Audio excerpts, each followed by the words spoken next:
So I want you to just imagine the scene. Right. You're standing in a field. Total mud pit. Yeah, ankle deep in mud. There's this mist. It's cold, blowing across your face. You're at Ashford Meadow. In a place like that, a tourney ground, it should be loud. You know, cheering, horses, vendors shouting. But it's not. It's silent. Just this deep, heavy silence over everyone. The kind of silence you get right before an execution. Yeah. Because this isn't a game anymore. Exactly. It has that feeling of like the moment before the Super Bowl kickoff.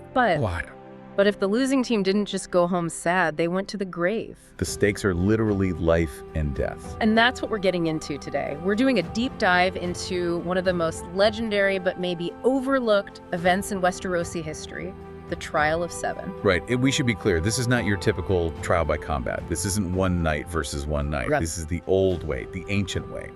7 knights against 7 knights. 14 men, all to decide the fate of one person. Sir Duncan the Tall. Dunk. And let's be real, the matchup here is completely broken. I mean, on one side you've got Dunk, and we should probably explain what he is. He's a hedge knight. Yeah, and for anyone who isn't deep in the lore, a hedge knight is basically a gig economy mercenary. With zero safety net. Zero. They're homeless. They literally sleep under hedges. That's where the name comes from. Their armor's a mess. Their horse is old. They are the absolute bottom of the knightly food chain. So you have this drifter with a sword, and he is up against the royal House Targaryen. And not just the family name. He is facing the full weight of the crown. You've got Prince Aerion, Prince Darren, and 3 members of the Kingsguard. The White Swords. The Navy SEALs of Westeros. Most dangerous men in the entire realm. So our mission for this deep dive is to unpack this insane mismatch. How a street brawler from Flea Bottom ends up facing a prince, the unbelievable cost of honor, and the tragic twist that really changed the course of history forever. It's a classic underdog story, but with this whole political layer that makes it so much more. Okay, so the lineup. Because the biggest shock happens before a single sword is even drawn. Denlink is scrambling, right? He needs 7 knights. He's begging people. He's desperate. He's managed to scrape together this ragtag group, but he's still 1 man short. And then the last person anyone on Earth would expect steps forward. Prince Baelor Targaryen, Baelor Breakspear. I mean, this moment, it just defies all political logic. Baelor is the heir to the Iron Throne. The hand of the king. And he steps up to fight for a hedge knight against his own family. You have to remember, the accusers are Baelor's brother, Maekar, and his own nephews. It's just wild. It's like the vice president entering a boxing ring to fight his own brother over some random guy he just met. Why? Why would he do that? It really just comes down to his character. Baelor was the ideal of chivalry. He saw an injustice.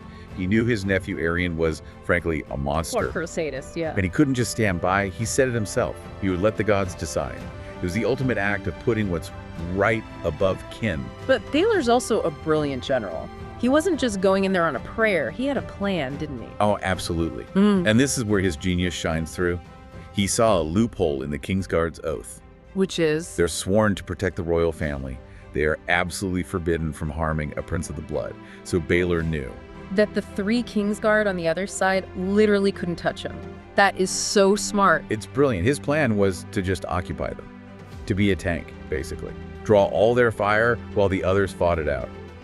So let's clarify the rules here, because they are brutal. This is not about points or breaking lances. You know, the victory conditions are absolute. If Dunk dies, the gods have judged him guilty. End of story. And if the accusers, the Targaryen princes, if they die or withdraw the accusation... Then Dunk is innocent. The fight only ends when all 7 men on one side are dead or have surrendered. It's total war in a muddy field, no timeouts. And the visual contrast before the charge, it's just painful. You've got Prince Aerion on his gray stallion, flames on his helm, a dragon on his shield. He looks like a poster boy for Targaryen power. He's terrifyingly perfect. And his weapon, this specialized war lance. It's made to kill, not to score points. And then you have Dunk. He's on Thunder, his old war horse. A veteran, sure, but he's a draft horse. Yeah. And Dunk's armor is just cobbled together. But he has something Aerion doesn't. He does. He has heart. And he has a squire who believes in him. There's this great little moment right before the charge where Egg Prince Aegon really hands him his shield. The elm tree and the shooting star. That's the one. It's a sigil Dunk made for himself, and when he takes it, he says that little prayer, that mantra. Oak and iron guard me well, or else I'm dead and doomed to hell. That line, it It gives me chills. It's so desperate. It's him reminding himself that his life depends on just wood and metal holding together, nothing else. So the horn sounds. The charge begins. And we get inside Dunk's head. And you'd think this giant of a man would be all aggression, but he's just terrified. He freezes. The accounts say he was still as a fly in amber. The horses are at a full gallop, the ground is shaking, but in his mind, everything stops. He thinks he's forgotten how to fight. Yeah, it's that imposter syndrome, kicking in at the absolute worst possible moment. I'm not a real knight, and now I'm gonna die. But then the horse, Thunder, he just takes over. The old warhorse knows the job. He feels the spurs and just goes on instinct, and that's what snaps Dunk out of it. And he has to aim. This isn't a tourney joust. He sees Aryon's shield the dragon, and his only thought is, smash the dragon. It's all happening in a split second. He's trying to correct his aim, fighting the drift of the lance. And then the collision, I mean, you can almost feel the impact. It's pure chaos. Dunk's lance smashes Aryon's shield, but at the same time, Aryon's lance hits Dunk. And this is where it all goes wrong. Thunder stumbles in the mud, and they go down. But Dunk doesn't just fall. No. He's been skewered.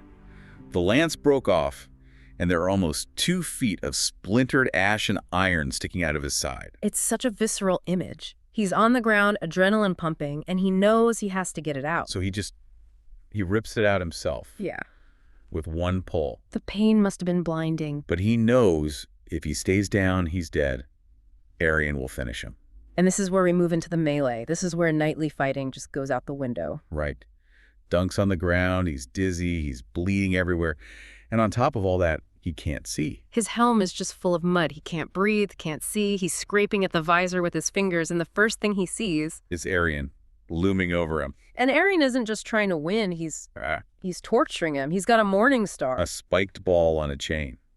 And he's just swinging it, taunting Dunk, asking if he's dead yet, threatening to take his teeth, his hand. This is where that flea-bottom instinct just takes over. Dunk knows he can't outfence this guy. Not anymore. He's hurt, he's slow, so he stops trying to be a sir.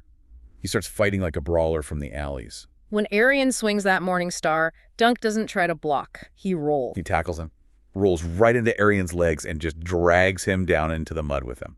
And now, in the mud, Dunk's size is a huge advantage. He's bigger, he's stronger, he just pins Aryon. And he starts using his shield as a weapon, just bashing Aryon's helmet with the edge of it. Smashing the fancy enamel paint right off. And then he remembers something. The armorer's advice.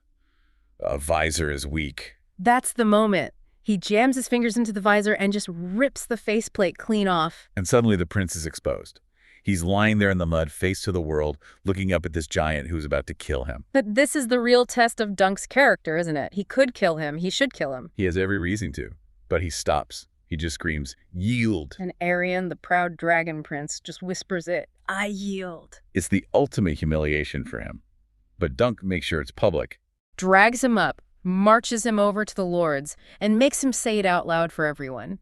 "I withdraw my accusation." And that's it. Dunk is cleared, the trial is over. But, and this is a massive but, while Dunk was wrestling in the mud, 12 other men were trying to kill each other. This is the real tragedy. We call it a victory for Dunk, but the cost was, well, the butcher's bill was insane. Humphrey Beesbury is dead. Humphrey Harding is dying. Even Prince Darren broke his foot when his own horse fell on him. It's just a bloodbath. But the real gut punch, the thing that turns this from a victory into a full-blown tragedy, is what happens with Baylor. Yeah, so the fighting is over. Dunk is getting his wounds treated. They're pouring boiling wine into the hole in his side. Which sounds awful. Horrific, and Baylor walks up to him. And he looks fine. I mean, his armor is dented, his crest is broken, but he's standing, he's talking, he's telling Dunk that the realm needs good men. But if you listen closely to the description, his voice is oddly slurred. He's having trouble forming the words. Then he says something really weird. "My fingers feel like wood." That's the red flag. He asks for help getting his helmet off because the visor is smashed in. He thinks it was a blow from his brother, Maekar's mace. So they start to lift the helmet carefully. They pull it up. Oh, man. It's just a moment of pure horror. When the helmet comes off, The back of Baylor's skull comes with it. The steel was the only thing holding his head together. it says something red and wet just falls out. And Baylor stands there for a second. Like a cloud passing in front of the sun. The light just goes out of his eyes. He touches the back of his head, sort of confused, and then just falls. Not like a man, like a tree being cut down. And just like that, the hand of the king, the heir to the throne, the hope of the entire realm is gone. Killed by a blow from his own brother, who didn't even mean to do it. Maekar is just destroyed by it. It's utterly devastating. And Dunk is standing there. He's alive, he's innocent, but at what cost? That's the question, isn't it? Dunk wanted to be a true knight. He acted like one. He protected an innocent person. And in doing so, the best man in the Seven Kingdoms died. It makes you ask, is honor always worth the price? Baylor obviously thought so. And that's the big what if we have to leave you with. Because this isn't just about one man dying. If Baylor Breakspear had lived, he would have been king. A wise, just, strong king. The line of succession would be totally different. We probably wouldn't get the weak kings that followed him. And we almost certainly don't get the Mad King Aerys down the line. If Baylor is on the throne, the dynasty is stable. Which means Robert's rebellion might never have happened. It's entirely possible that this one trial in this one muddy field didn't just decide Dunk's fate.